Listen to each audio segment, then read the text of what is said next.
सांख्यिकी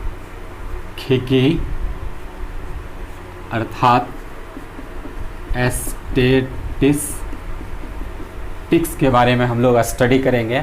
इस चैप्टर का दूसरा भी नाम है केंद्रीय प्रवृत्ति की माप, यानी इसको हम लोग कह सकते हैं मेजर ऑफ सेंट्रल टेंडेंसी। तो चैप्टर हम लोग सांख्यिकी कहते हैं, लेकिन इसका दूसरा नाम भी है केंद्रीय प्रवृत्ति की माप। इस चैप्टर में हम लोग 3 टॉपिक पर स्टडी करते हैं, जिसमें पहला है माध्य, यानी इसी को हम लोग कहते हैं मीन, और दूसरा टॉपिक है इसमें माध्यक, यानी इसी को हम लोग कहते हैं मीडियन, और तीसरा टॉपिक इसमें है बहुलक, यानी इसी को हम लोग कहते हैं मॉड। ये 3 टॉपिक सांख्यिकी के अंतर्गत स्टडी किया जाता है। इस 3 टॉपिक के अतिरिक्त हम लोग इसमें एक और टॉपिक का चर्चा करेंगे, जिसमें संचयी बारंबारता वक्र, या इसी को हम लोग त्वरण कहते हैं, यानी ओ गिब्स। इस टॉपिक का भी हम लोग अध्ययन करते हैं। इसी चैप्टर में इसका भी अध्ययन किया जाता है। तो अब हम लोग बारी बारी से माध्य, माध्यक, बहुलक और फिर संचयी बारंबारता वक्र यानी त्वरण के बारे में हम लोग देखेंगे। तो सबसे पहले हम लोग माध्य के बारे में देखते हैं।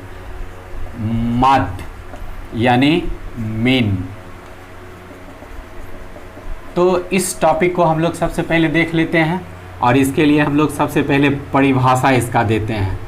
देखिए, माध्य का परिभाषा क्या होता है, यानी हम लोग कह सकते हैं सभी परीक्षणों के मानों का योगफल में परीक्षणों की संख्या से भाग देने पर प्राप्त परिमाण को माध्य कहते हैं। तो ये देखिए, परिभाषा से स्पष्ट होता है कि कोई भी आंकड़ा है और उस आंकड़े में जितने भी परीक्षण है सबका यदि हम योगफल ज्ञात कर लें और आंकड़े में कुल परीक्षणों की संख्या से अगर उसमें हम लोग भाग दे देते हैं, तब जो परिमाण आता है उसी को हम लोग माध्य कहते हैं। और ध्यान देंगे, इसको हम लोग औसत भी कहते हैं। इससे पहले हम लोग इस चैप्टर को औसत के नाम से यानी एवरेज के नाम से हम लोग इसको पढ़ते आए हैं।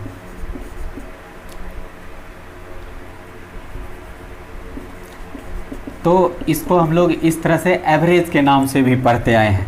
और देखिए, यहाँ पे हम लोग ये देख रहे हैं कि माध्य का संकेत, तो माध्य के संकेत के लिए x और इसके ऊपर एक डैश लिखते हैं, अर्थात इसी डैश को हम लोग बार कहते हैं। तो यानी माध्य के लिए संकेत होता है x बार। अब देखिए, माध्य ज्ञात करने के लिए हमारे पास कुल मिलाकर के 2 तरीके से माध्य निकालते हैं। पहला हमारे पास माध्य निकालने का होगा अवर्गीकृत आंकड़े का माध्य। ये बहुत इंपॉर्टेंट बात है, इसको समझना होगा। और दूसरा वर्गीकृत आंकड़े का माध्य। तो ये 2 तरीके के आंकड़े होते हैं, एक तो वर्गीकृत और दूसरा वर्गीकृत। दोनों तरह के आंकड़े का माध्य हम लोग ज्ञात करते हैं। तो आइए हम लोग बारी बारी से देखते हैं। पहले देखते हैं वर्गीकृत आंकड़े का माध्य, और फिर देखेंगे, पहले देखते हैं अवर्गीकृत आंकड़े का माध्य, और फिर देखते हैं हम लोग वर्गीकृत आंकड़े का माध्य। अगर आप मेरे चैनल पे नया हैं तो आप चैनल को सब्सक्राइब कर लीजिए और बेल आइकन को प्रेस कर लीजिए, जिससे कि नए वीडियो का नोटिफिकेशन आपको मिलता रहेगा और आप प्रत्येक टॉपिक को टॉपिक वाइज करके आप समझते रहेंगे। तो अब हम लोग सबसे पहले अवर्गीकृत आंकड़े का माध्य देखते हैं। अवर्गीकृत आंकड़े का माध्य सबसे पहले समझ लेते हैं कि अवर्गीकृत आंकड़े का माध्य किस प्रकार से ज्ञात किया जा सकता है। अगर मान लेते हैं किसी भी आंकड़े में परीक्षण x1, x2, x3 dot dot xn हो तो हम लोग कह सकते हैं परीक्षणों का योगफल, तो x1 प्लस x2 प्लस और इसी प्रकार से xn मान को जोड़ा जा सकता है। और परीक्षणों की संख्या यहाँ पे हम लोग देख रहे हैं n है, और इस प्रकार से माध्य निकाल सकते हैं। तो माध्य बराबर यानी परीक्षणों का कुल योगफल x1 plus x2 plus dot dot plus xn है अब बटे n है। और ये देखिए सभी परीक्षण के मान को जोड़े हैं, इसको हम लोग शॉर्टकट में सिग्मा x बटे n लिख सकते हैं। इस प्रकार से जो हमारे पास माध्य का सूत्र है वो ये है। यहाँ x है, x के साथ i लिखा भी जा सकता है और x के साथ i नहीं भी लिख सकते हैं। i का मतलब होता है इंटीजर, और इंटीजर का यहाँ पर अर्थ हम लोग धनात्मक पूर्णांक से लेते हैं। धनात्मक पूर्णांक का मान 0 से स्टार्ट होता है, 0 1 2 3 4 5, जो कि यहाँ पर x1, x2, x3 और xn तक के लिए दर्शाता है। अब इस सूत्र के बारे में हम लोग और बेहतर तरीके से समझ पाएंगे जब हम एक एग्जाम्पल से इस फार्मूला को हम लोग स्पष्ट करेंगे। अब एग्जाम्पल पहला लेते हैं, जैसे प्रथम 5 सम संख्या का माध्य ज्ञात करें। अब देखिए अगर इसका हम लोग आंसर निकालते हैं तो प्रथम 5 सम संख्या क्या होगा, 2, 4, 6, 8 और 10। इस प्रकार से यदि हम लोग माध्य निकालेंगे तो सबको जोड़ देंगे, और इस तरह से हम लोग सबको जोड़ करके, चूँकि 5 संख्या है इसलिए इससे 5 भाग भी दे देंगे। तो 2, 4, 6, 6, 6, 12, 8, 20 और 10, 30 बटे 5 और माध्य आया 6। ऐसे भी माध्य यानी मध्य मान आ रहा, चूँकि यहाँ पर परीक्षणों की संख्या विषम में है तो ठीक बीच वाला मान आएगा। और इस हिसाब से हम लोग ये देखते हैं, ये एक एग्जाम्पल है। इसी प्रकार से 4 एग्जाम्पल और लिख देते हैं, आप स्वयं बना करके इसको देख सकते हैं। जैसे एग्जाम्पल हम लोग दूसरा ले लेते हैं, प्रथम 5 विषम संख्याओं का माध्य ज्ञात करें। ठीक उसी तरह से तीसरा एग्जाम्पल, प्रथम 5 भाज्य संख्याओं का माध्य ज्ञात करें। इसी प्रकार से आप अपने मन से भी, जैसे प्रथम 5 अभाज्य संख्या का, प्रथम 5 प्रकृत संख्या का, प्रथम 5 पूर्ण संख्या का माध्य ज्ञात करें।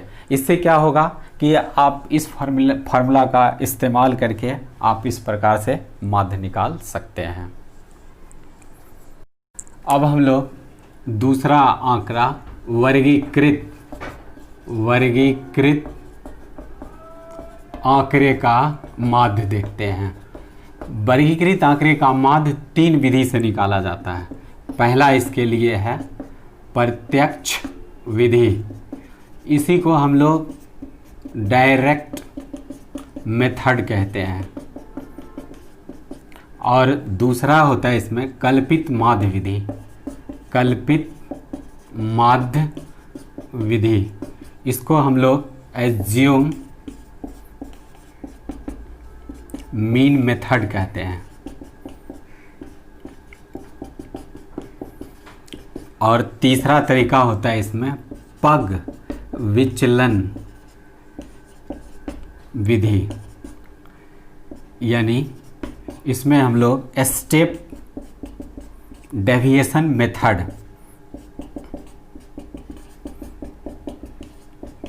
कहते हैं। इस 3 तरीके से माध्य को निकाला जा सकता है। एक ही वीडियो में तीनों विधि को सीखना संभव नहीं है। आज हम लोग सबसे पहले प्रत्यक्ष विधि के द्वारा माध्य निकालना सीख लेते हैं। फिर दूसरे विधि में हम इसके बारे में आपको विस्तृत रूप से कल्पित माध्य विधि और पग विचलन विधि के बारे में बताएंगे। तो आइए हम लोग सबसे पहले देखते हैं प्रत्यक्ष विधि से माध्य ज्ञात करना। प्रत्यक्ष विधि। अब प्रत्यक्ष विधि से माध्य निकालने के लिए सबसे पहले हम लोग फार्मूला ड्राइव कर लेते हैं। किसी आंकड़े में परीक्षण x1 f1 बार आता है, उसी प्रकार से x2 f2 बार आता है, तो हम लोग परीक्षणों का कुल योगफल देख सकते हैं। परीक्षणों का कुल योगफल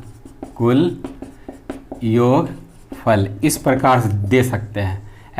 x1 f1 plus x2 f2 plus, और ये मान अगर n तक है तो इसको n तक लिखा जा सकता है, जहाँ पर परीक्षणों की कुल संख्या इस प्रकार से दे सकते हैं। f1 plus f2 plus f3 dot dot ये मान fn तक हो सकता है। और इस प्रकार से परीक्षणों का कुल योगफल और परीक्षणों की कुल संख्या से भाग दे करके हम लोग माध्य निकाल सकते हैं। फिर लिख सकते हैं फार्मूला इस प्रकार से हम लोग लिख सकते हैं। तब कहेंगे इसलिए माध्य बराबर x1 f1 plus x2 f2 plus dot dot ये मान n तक हो सकता है, और बटे f1 plus f2 plus dot dot और fn। शॉर्टकट में हम लोग इसको लिख सकते हैं sigma fi sigma xi fi और बटे सिग्मा fi। कुल मिलाकर के ये हमारा माध्य के लिए फार्मूला हुआ, जो कि डायरेक्ट मेथड से हम लोग इसी फार्मूला से किसी भी आंकड़े का माध्य निकाल सकते हैं। ध्यान देने वाली ये बात है कि आंकड़े का माध्य तो हम लोग 3 विधि से निकाल सकते हैं, direct method, step deviation method और एज्यूम मीन मेथड। लेकिन एग्जाम में जब भी क्वेश्चन अगर ये पूछा जाए तो आपका प्रयास रहना चाहिए कि प्रत्यक्ष विधि यानी डायरेक्ट मेथड से ही माध्य निकालें। इसमें थोड़ा कैलकुलेशन बड़ा होता है, लेकिन गलती होने की संभावना नहीं है। सीखना तो आपको तीनों विधि है, लेकिन प्राइमरिटी अर्थात प्राथमिकता आपको यही डायरेक्ट मेथड को ही देना है। तो हम एक एग्जाम्पल से इसको और समझ लेते हैं, और एग्जाम्पल से पहले थोड़ा सा इस बात पे ध्यान देना होगा कि माध्य निकालेंगे जब हम लोग डायरेक्ट विधि से, तो इसके लिए हमारे पास सारणी कैसे होगा। तो देखिए आपके पास प्रश्न का जो सारणी रहेगा, प्रश्न का सारणी, उसमें सिर्फ 2 ही चीज़ होंगे। एक तो आपको होगा वर्ग अंतराल, और दूसरा आपको उसमें दिया रहेगा बारंबारता। और वर्ग अंतराल को शॉर्टकट में हम लोग CI यानी क्लास इंटरवल, और बारंबारता को हम लोग F लिखते हैं। लेकिन जब आप आंसर देंगे तो आंसर के लिए आपका सारणी का स्वरूप बढ़ जाएगा। आपको इसमें सबसे पहले वर्ग अंतराल लिखना है, वर्ग अंतराल, और उसके बाद वर्ग अंतराल के बाद वर्ग चिन्ह के बाद बारंबारता, और बारंबारता के बाद आपको दोनों का गुणनफल अर्थात वर्ग चिन्ह और बारंबारता का गुणनफल लिखना होगा। वर्ग अंतराल को आप शॉर्टकट में CI, वर्ग चिन्ह को आप X और बारंबारता को F, इस प्रकार से आप लिख सकते हैं। फिर गुना करके fx का मान भी एक सारणी में अच्छा से लिखा जा सकता है। जब यदि आप माध्य निकालते हैं तो दिए गए प्रश्नों के लिए आपको इस हिसाब से सारणी तैयार करना होगा। पहले लिखना होगा वर्ग अंतराल, दूसरे में आपको वर्ग चिन्ह, तीसरा में बारंबारता, और चौथे में fx अर्थात बारंबारता और वर्ग चिन्ह का गुणनफल के लिए आपको इसमें लिखना होगा। इसके बाद थोड़ा सा हम आपको इसमें बता देना चाहते हैं, फिर से एक बार अच्छा से देख लेंगे कि वर्ग अंतराल क्या होता है। देखिए वर्ग अंतराल को हम लोग क्लास इंटरवल कहते हैं। इंटरवल, और इसी को शॉर्टकट में CI लिखते हैं। इसका एग्जाम्पल्स देख लेते हैं, जैसे 0 से 10, 10 से 20, 20 से 30, 30 से 40, इसी प्रकार से दिया हो सकता है। ये पहला एग्जाम्पल देखें। दूसरा एग्जाम्पल्स देख लेते हैं, 15 से 25, 25 से 35, 35 से 45, इस प्रकार से हो सकता है। तो ये वर्ग अंतराल है। वहीं पे हम लोग देखते हैं वर्ग चिन्ह। वर्ग चिन्ह को हम लोग क्लास मार्क्स कहते हैं, और क्लास मार्क्स को हम लोग X से सूचित करते हैं, जो यहाँ पे वर्ग चिन्ह के लिए हम लोग X लिखे हैं। और इसके लिए फॉर्मूला होता है वर्ग चिन्ह बराबर कोई भी वर्ग अंतराल का ऊपरी सीमा और निम्न सीमा को जोड़कर उसका औसत निकालते हैं तो वर्ग चिन्ह होता है।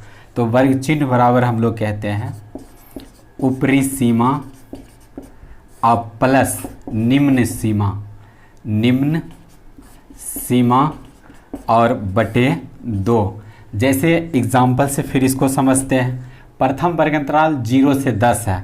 अगर इसका हम लोग मान लेते हैं वर्ग चिन्ह निकालेंगे तो 10 जोड़ 0 बटे 2, अर्थात जोड़ेंगे तो 10 आएगा, भाग दे देंगे 2 से तो 5 आएगा।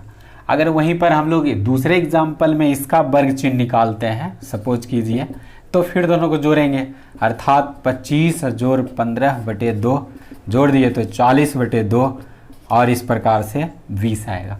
तो प्रत्येक वर्ग अंतराल का बारी बारी से वर्ग चिन्ह निकाल करके यहाँ इस आंकड़े में देना होता है। अब आइए अब हम लोग एक एग्जाम्पल से इसको समझते हैं।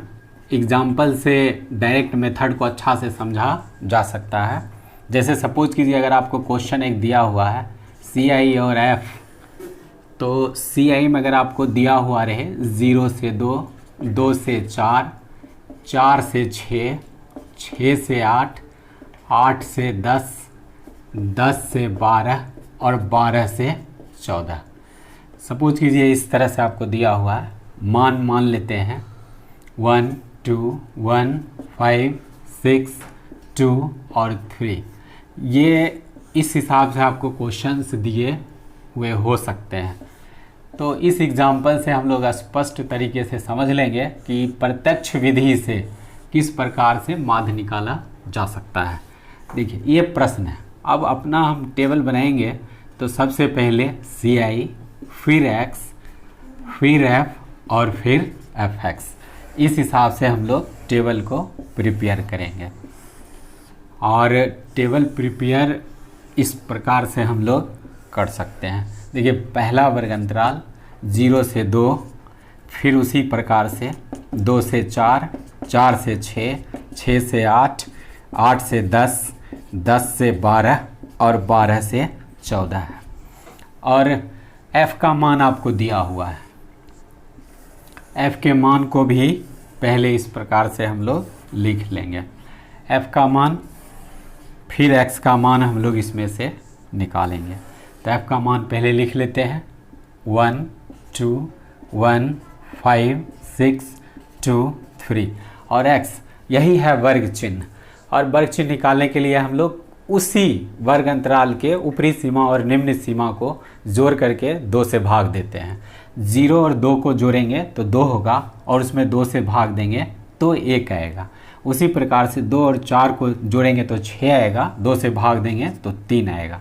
और इसी प्रकार से हम लोग निकाल सकते हैं। ऐसे भी निकाला जा सकता है। यहाँ हम लोग देख रहे हैं कि 2 बढ़ रहा है तो 2 बढ़ा करके हम लोग लिख देंगे। तो उसी प्रकार से यह मध्यमान निकलेगा, जिसको हम लोग वर्ग चिन्ह कहेंगे। FX है, यहाँ पर आप I भी लिख सकते हैं, जैसे XI, FI, XI और फिर यहाँ पर FI लिखा जा सकता है। तो ये दोनों को गुना करेंगे तो 1 को गुना करेंगे तो 1, 3 को 2 से गुना किए तो 6, 5 को 1 से गुना किए तो 5, 7 को 5 से गुना किए तो 35, 9 को 6 से गुना किए तो 54 और 11 को 2 से गुना करेंगे तो 22 और 13 को 3 से गुना करेंगे तो 39। ध्यान रहे यहाँ आपको सभी अंक को यानी डिजिट को फेस टू फेस लिखना है। इकाई अंक सब एक साथ रहना चाहिए और दहाई का अंक एक साथ रहना चाहिए। इससे आपको जोड़ने में सुविधा होगा। और यहाँ पर हम लोग कुल योगफल भी निकालते हैं। कुल योगफल निकालेंगे तो यहाँ पर टेबल इस हिसाब से बनाएंगे और यहाँ लिख भी देंगे कुल योगफल। पहले f जोड़ लेते हैं, 1 2 1 3, 3 1 4, 9 6 15, 2 17 और 3 20। यहाँ जोड़ लेते हैं 1 6 1 7, 7 5 12, 12 5 17, 17 4 21, 2 23 और 23 9 32, 3 3 3 6, 6 5 11, 11 2 13 और 13 3 16। कुल योगफल आ गया। अब देखिए इसी हिसाब से हम लोग यहाँ पर लिख लेंगे सिग्मा एफ